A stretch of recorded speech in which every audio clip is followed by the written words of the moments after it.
estrategia del día es traída para vos por bloomberlinia.com.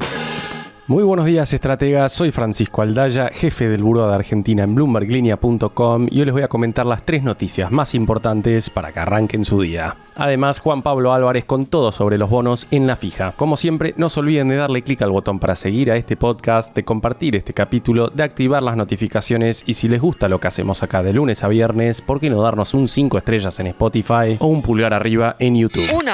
El acuerdo comercial entre Argentina y Estados Unidos volvió a poner en el centro de la agenda el reclamo de la industria local por una reducción de la carga tributaria. Gustavo Salinas, presidente de Toyota Argentina, advirtió en diálogo con Bloomberg Línea que las retenciones a las exportaciones afectan a su empresa y no pueden continuar si el país quiere aumentar las ventas de vehículos en el exterior. El ejecutivo dijo enfáticamente que hoy estar importando 60.000 unidades sin pagar ningún tributo y pagar impuestos por exportar desde la Argentina es una condición desequilibrada que no favorece la producción ni la exportación local. El acuerdo Trump-Milley estableció un cupo anual de 10.000 vehículos estadounidenses que podrán ingresar a la Argentina sin aranceles, esquivando el 35% que fija el Mercosur para autos extrazona. Ese volumen, sumado a los 50.000 vehículos híbridos y eléctricos que entran sin aranceles por año a la Argentina, equivale a aproximadamente el 10% del mercado doméstico. Para Toyota, el acuerdo no trae beneficios directos para su producción. Eso teniendo en cuenta que la Hilux, la SW4 y la Hi-Ace no utilizan autopartes fabricadas en Estados Unidos, por lo que la reducción de aranceles a las autopartes tampoco impactaría en su operación. Salinas dijo que mantiene un diálogo abierto con el gobierno, pero la discusión queda siempre atada a la disponibilidad de recursos fiscales. Su planteo concretamente es que se está abriendo las importaciones demasiado rápido para lo que se está generando condiciones para una mayor competitividad de la industria local. Su planteo se suma al debate que expuso Paolo Rocca en las últimas semanas cuando cuestionó la carga impositiva tras la derrota de Tenaris en una licitación frente a una empresa india. El reclamo llega además en un contexto difícil para el sector, con datos del INDEC llegando el viernes mostrando que la industria manufacturera encadenó su 6ª caída interanual consecutiva en diciembre, cerrando 2025 con una baja de casi 4%. La que sí logró repuntar en 2025 fue la construcción, que quedó 6,4% arriba. 2. Seguimos con el acuerdo entre Argentina y Estados Unidos con la cuota de la carne vacuna libre de aranceles que otorgó Estados Unidos a la Argentina, pasando de 20.000 a 100.000 toneladas anuales, lo que ya empieza a reconfigurar los cálculos del sector ganadero argentino. El acuerdo, que aún debe ser ratificado por el Congreso, podría generar ingresos superiores a los 700 millones de dólares durante el 2026, según estimaciones del sector exportador ganadero argentino. El experto en relaciones internacionales Esteban Actis dijo para dimensionar el alcance de esta medida que la cuota que recibirá Argentina es equivalente a la que la Unión Europea otorgó en su acuerdo a todo el Mercosur, es decir, a sus 4 países. Brasil, que produce 4 veces más carne que Argentina, tiene una cuota de apenas 60.000 toneladas para el mercado estadounidense. El consorcio de exportadores de carnes argentinas calificó la medida como una mejora significativa y atribuyó el logro a 2 años de trabajo coordinado entre el sector público y el privado. Mario Rabetino, presidente del consorcio ABC, explicó a Bloomberg Línea que el acuerdo funcionará como un viaje de ida. El novillo estadounidense cuesta $9 el kilo frente a los $5.50 del argentino, lo que hace inviable que llegue carne de Estados Unidos al mercado local. Sin embargo, personas que trabajan en el sector advirtieron en conversación con Bloomberg Línea que enfrentan un escenario sumamente difícil. Es que la reducción de la oferta ganadera en las últimas 2 décadas, producto de políticas adversas, es el principal obstáculo para aprovechar al máximo la nueva cuota. Un productor ganadero dijo a este medio, bajo la condición de anonimato, que el aumento de la producción es un proceso lento que puede demorar más de 1 año en generar resultados. Y también alertó que para aprovechar esta oportunidad será clave contar con financiamiento de largo plazo y mejores tasas de interés. Las exportaciones de carne siguen alcanzadas por retenciones del 5% por lo pronto, tras la eliminación temporal que las llevó a 0% en octubre.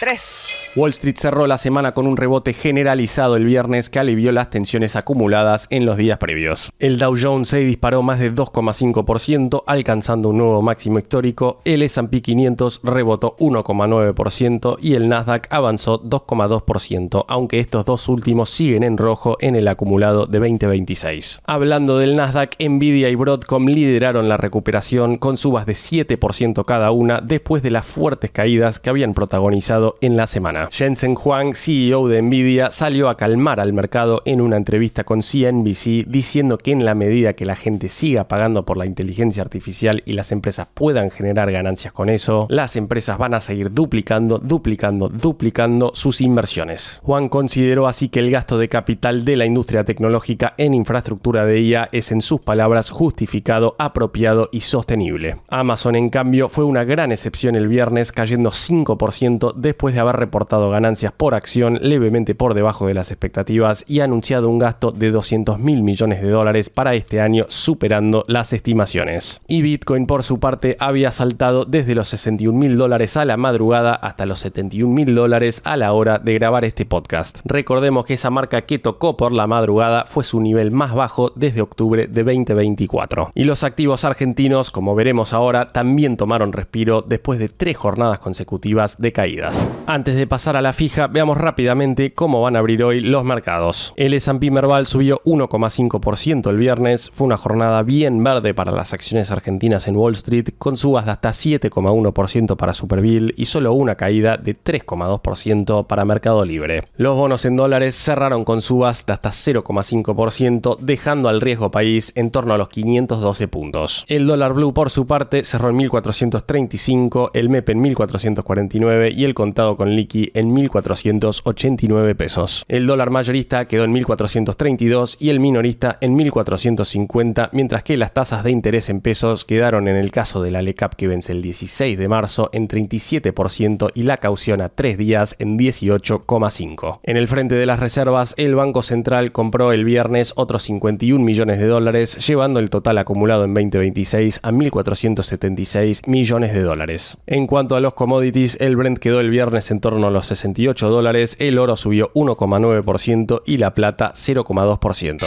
La fija. Y ahora, Juan Pablo Álvarez, contanos por favor qué está pasando en el mundo de los bonos. Buenos días, inversores, vamos a hablar de bonos. Venimos de una semana levemente negativa para la deuda argentina en dólares, pero sin que se haya roto nada. Los globales retrocedieron 0,5% en promedio, mientras que los bonares cayeron 0,2% entre el lunes y el viernes de la semana pasada. En tanto, en el segmento pesos, los bonos SER avanzaron 1,5% promedio en la semana, aún con el AFER Indec en el medio. La curva cerró con rendimientos entre 3,5 y 9%. Por otro lado, la curva de tasa fija hubo subas de 0,5% en promedio, cerrando con rendimientos entre 2,3 y 2,8% de tasa efectiva mensual. Dicho esto, vamos a hablar con un experto de mercado, como nos gusta hacer en esta columna. Hoy estamos en contacto con Matías Fernández, estratega de Aurum Valores. Buenos días, Matías, bienvenido a La Fija. En primer lugar, me gustaría saber qué mirada tenés en relación a lo que mencionó el presidente Milei sobre la escasez de bonos y la decisión del gobierno de no emitir deuda en Wall Street por ahora. ¿Puede generar algún problema de sostenibilidad esta postura? Hola, Juan Pablo. Bueno, un gusto que me hayas invitado. Con respecto a la pregunta, creo que hay 2 aristas importantes ahí. Primero, el motivo por el cual el gobierno puede decir eso también está afectado por las expectativas que el mercado venía trayendo hace ya tiempo de que, llegado a un determinado nivel de riesgo país, iba a haber una nueva emisión soberana. Con una declaración así de transparente de que no se iba a buscar eso, el mercado ya patea esas expectativas a un tiempo indefinido, o por lo menos no tan urgente como se venía esperando, ya arrancado 2026 o ya llegado a un determinado nivel de riesgo país. Y por otro lado, si bien creemos que es un buen camino el que está tomando el gobierno y las intenciones de este plan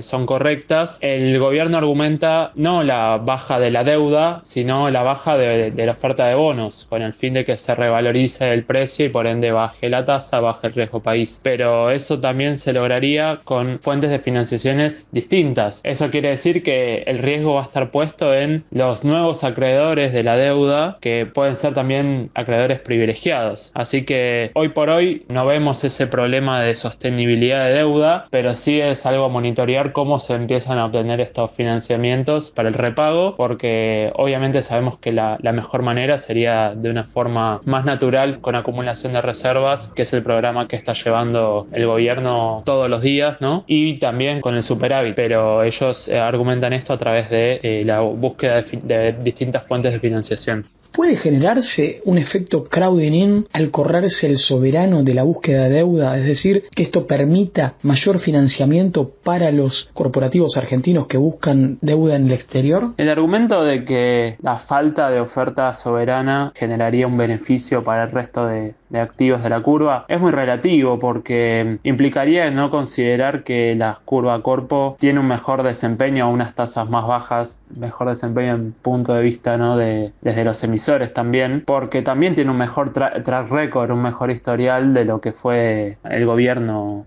o las emisiones soberanas a lo largo de los años, con canjes, defaults y demás. Y también por el lado de las provincias, con un desempeño fiscal que hace que, bueno, la curva tenga sus diferencias, haya, dependiendo del emisor, ¿no?, tasas distintas, pero el simple hecho de no tener ofertas para poder invertir esos dólares no creemos que sea el argumento para implicar una mejora en el resto de los activos de renta fija. De hecho, hoy lo que necesita el mercado es justamente que entren fondos especializados, como existe en el mundo, fondos especializados en renta fija soberana, fondos especializados en renta corpo, y que esos sean los que traigan dinero para colocar. Entonces va más allá de tener en qué activos invertir, sino que el apetito que genere el instrumento por sí mismo. Sigo con el tema obligaciones negociables. ¿En qué tramo de la curva corporativa están viendo mayor atractivo y para qué tipo de inversores es útil este mercado? Nosotros en la curva corpo preferimos más el mediano a largo plazo por una cuestión de que las tasas del corto están comprimidas y preferimos otro tipo de activos en ese plazo. Hoy el inversor que busca un corpo posiblemente esté en un perfil entre conservador y moderado. También es parte de elegir qué activo convence a la cartera, al armado de la cartera, pero nosotros siempre elegimos más la calidad del emisor que la tasa, y por eso nos deja cómodos tasas de compañías sustentables y firmes en el mediano largo plazo. ¿Y se justifican las tasas a las cuales se están emitiendo los corporativos en el mercado local? Digo, porque en algunos casos se ven rendimientos más bajos que los que se observan en el secundario. Y el fenómeno de las emisiones corporativas es algo que no depende solo de lo que se ve en el secundario, sino también en la condición estructural que hoy tiene el mercado de un cepo. Entonces, muchas emisiones intentando aprovechar una alternativa para conseguir dólares, y aprovechando este momento de tasas bajas es donde se justifica desde el punto de vista corporativo, ¿no? Desde el lado del tomador de fondos, claramente les sirve tomar a tasas bajas, y eso es lo que, bueno, nos hace sentir más cómodos yendo a largo plazo, porque en el corto las tasas desde el punto de vista de inversión sí no las vemos tan útiles para el armado de las carteras.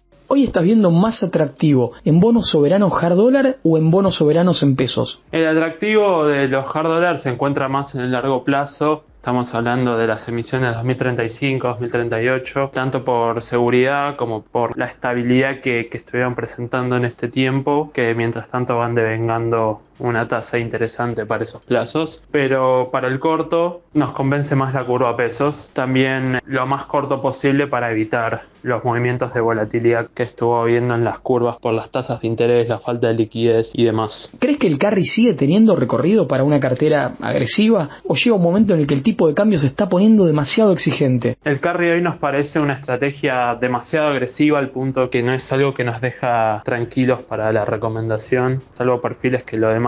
No es algo que hoy nos da la tranquilidad, por lo que te decía recién, ¿no? La idea de poder establecer una proyección de la curva a pesos en un contexto de volatilidad es demasiado arriesgado, y en línea con eso también el corto plazo nos permite esperar un poco hasta poder definir mejor el horizonte al que nos está llevando el reacomodamiento macro. Independientemente de las variaciones de la última semana, ¿creen que los cambios en el INDEC pueden generar un daño reputacional para Argentina que impacte en la curva SER? Pienso, por ejemplo, en fondos de afuera que lo piensen dos veces antes de ingresar en Argentina. Si bien, como decís, el mercado de SER no pareció recibir ningún impacto por el asunto INDEC, a nosotros nos parece algo institucionalmente destacable en el mal aspecto, porque bueno, es un gobierno que siempre se jactó de su transparencia comunicativa, y algo que había sido comprometido públicamente, institucionalmente y hasta incluso con el fondo, pareció cambiarse por cuestiones que, bueno, el ministro salió a explicar con argumentos, pero que de todos modos parece más una cuestión de decisión del gobierno más que de transparencia de datos, y eso instala un precedente que nos parece un poco preocupante de cara al futuro, más aún con un dato tan relevante como es el de inflación, que es algo que sirve de indexación para un montón de cuestiones de la economía y del mercado. Y aunque no nos parece hoy un argumento tan drástico como para argumentar que por esto se reduzcan las posibilidades de entradas de capitales extranjeros, sí, como te decía recién, es un precedente de algo que el gobierno no siempre intentó cuidar, ¿no? Que es esa imagen de transparencia corporativa, y que incluso el propio ministro hizo alusión a que era una situación incómoda y que por eso Marco Lavagna decidió presentar su renuncia, argumentando esto, ¿no? O sea, se daña la confianza comunicativa si se dice una cosa y se hace otra de un día para el otro. Matías, en el escenario futuro que ustedes manejan, ¿las tasas cortas se van a ir normalizando? Nuestra perspectiva es que las tasas tendrían que empezar a normalizarse, o tienen que tener esa tendencia por una cuestión hasta de necesidad, por la dificultad que presenta para los sectores, para cualquier sector de la economía, la proyección de financiación, de fondeo. Y si bien vemos turbulencias, es por una cuestión de cómo decide el gobierno, el Banco Central, asignar la liquidez al mercado. El rollover de la última licitación, que fue por encima del 100%, buscó absorber pesos y volver a dejar sin liquidez al mercado. Nosotros creíamos que no iba a haber un efecto tan brusco como habíamos visto a finales del año pasado, por una cuestión de que ahora el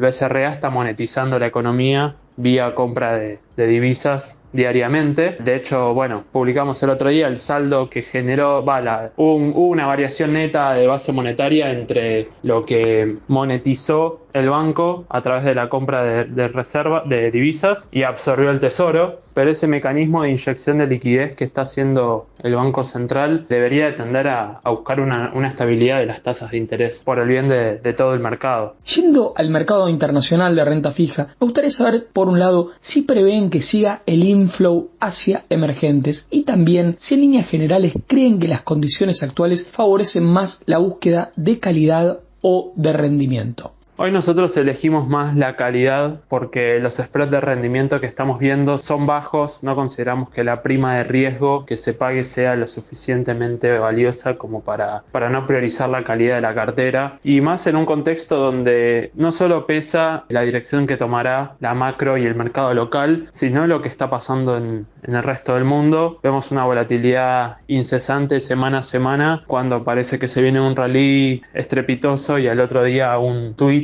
o un comentario ya puede generar una semana históricamente baja, y eso es lo que no nos deja tranquilos. Creemos que todo este desarmado de posiciones, de apalancamientos, puede llevar un poco más de flujo a los emergentes, pero de vuelta son decisiones casi diarias, debería decirte, porque el contexto cambia día a día, y eso es lo que nos mantiene más fijos en el corto plazo, también en lo local, expectantes de cómo esto puede también pegarle al mercado argentino. ¿Cuál es tu postura respecto de si hay o no una burbuja vinculada a la inteligencia artificial? El concepto de la burbuja de la inteligencia artificial es bastante complejo, porque va más allá de simplemente inversión en inteligencia artificial. Estamos hablando de una renovación en la energía, en la producción energética, porque casi que se va a empezar a demandar 4 veces más de energía en la próxima década, y eso lo que trae es más un foco en la manera de la generación de energía, de dónde va a venir esa demanda y qué tan posible es que las empresas hagan una integración vertical de esa generación para poder seguir con sus flujos operativos y su crecimiento, ¿no? Estamos viendo compañías que están priorizando hoy la infraestructura además de la inversión en software, y eso es un apartado que demanda muchísimo análisis y más que nada la preocupación por commodities y tierras raras y ese tipo de productos que hablan sobre ese futuro energético más que solamente una empresa de inteligencia artificial y ya. Como ha pasado en otros momentos de mucha vorágine en uno de los sectores, esclarecer cuáles son las empresas que hoy presentan una posibilidad de ser prácticas y que en la realidad estén pudiendo ofrecer productos es lo que dejaría más tranquila una cartera que quiere exponerse hacia ese sector, más que hoy proyecciones de lo que podría llegar a ser en unos años una compañía, dado esto, el contexto de volatilidad que te mencionaba previamente, y que no va a depender solo de que la compañía sea buena, sino de la posibilidad global de consumo energético que demandan estos nuevos procesos tecnológicos. Cierro con una personal. Si tuvieses que explicarle a un suizo o a un noruego la particularidad del mercado argentino desde alguna anécdota insólita que te haya tocado vivir, ¿cuál les contarías? Creo que si tuviese que explicarle a un extranjero lo entretenido y extraordinario de nuestro mercado, no me tendría que ir muy lejos en el tiempo. Yo creo que ya se sorprendería simplemente con ver nuestra tasa, pero bueno, para nosotros, viendo hoy una tasa de entre el 20 y el 30% no nos parece mucho comparado a lo que supo ser hace tan solo un par de años o un año, pero asimismo le diría que esté muy atento en qué momento toma fondos y en qué momento los coloca, porque puede aprovechar a tomarlos al 20% y si sabe leer bien la liquidez del mercado en esa semana, podría terminar colocando a 180% en el mismo día.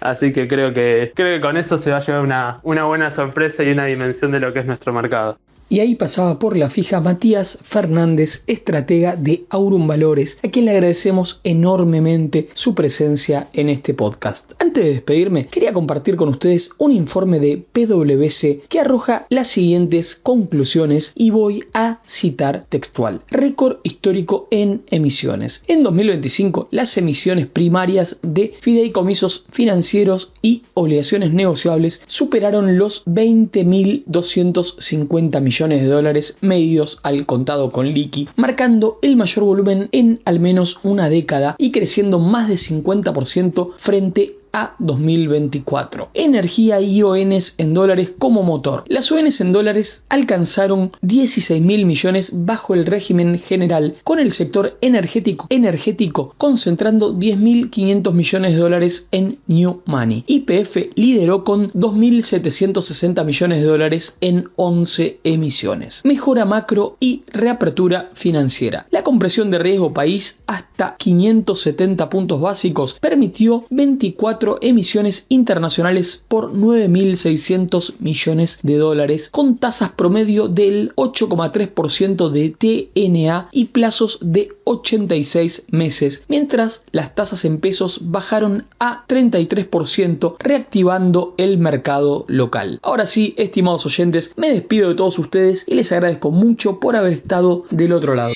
La frase del día. Antes de irnos, escuchemos lo que dijo Gustavo Salinas, presidente de Toyota Argentina, en diálogo con Bloomberg Línea sobre el acuerdo comercial con los Estados Unidos. Estamos siendo muy rápidos para ejercer estos acuerdos de libre importación, pero deberíamos generar en los mismos tiempos condiciones de competitividad para producir y exportar desde la Argentina. El reclamo de Salinas se suma al de otros industriales como Paolo Roca, que piden una reducción de la carga tributaria para poder competir en el mercado global. No se pierdan la entrevista completa en bloomberglinea.com.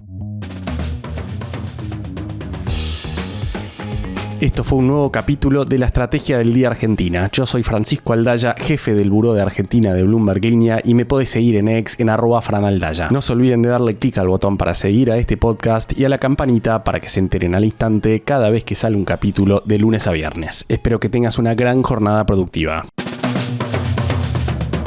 Esto fue La Estrategia del Día Argentina, escrito y narrado por Francisco Aldaya. Producido por Arturo Luna y Daniela Hernández. Que tengas un día muy productivo.